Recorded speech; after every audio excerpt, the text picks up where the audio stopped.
if trillions flow through USD Japan in a big reverse carry trade unwind via XRP, who is buying the XRP on Japan side and supplying the JPY?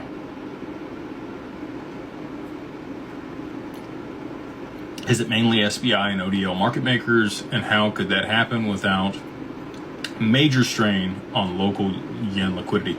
Oh, there's gonna be strain on local yen liquidity, for sure. The FX markets can't handle the volume of money rushing back all at the same time. And that's why the Fed and Warren Buffett have both taken large positions in the yen in order to be a liquidity provider in that circumstance when it plays out.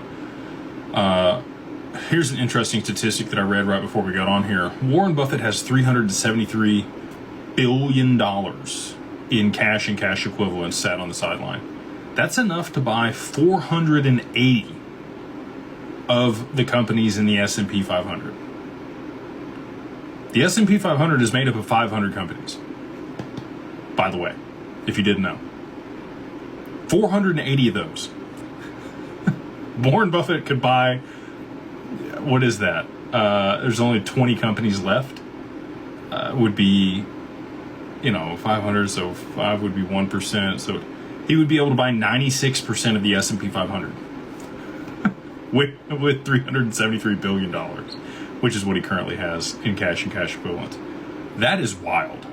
There has never been a moment in history where he's had that much liquidity sat on the sidelines waiting for a liquidity crisis. Because that's the only reason you'd have that much money there. If you are a lender of last resort and you're going to be providing liquidity in that circumstance, and obviously you want to pick up distressed deals, like that's the whole premise behind what they do in the game that they've played over the last, 70 years. We're at a wild time in U.S. history. But back to the question here, focusing on the exchange between the USD and JPY.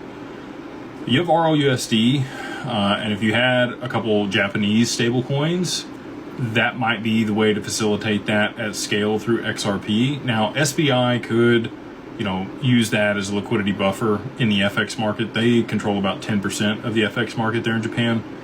Big player, but not the whole thing. So if they were to start to adapt XRP or adopt XRP in that circumstance, I think the others would follow very quickly. Yoshitaka Kitao is a huge advocate for XRP and the XRPL and Ripple and R3 and the entire ecosystem, really. And so, if him and his team were to start leveraging XRP, I think that other banks in that jurisdiction would follow. And he's already stated that before. He believes that all the banks in Japan will run on the XRPL.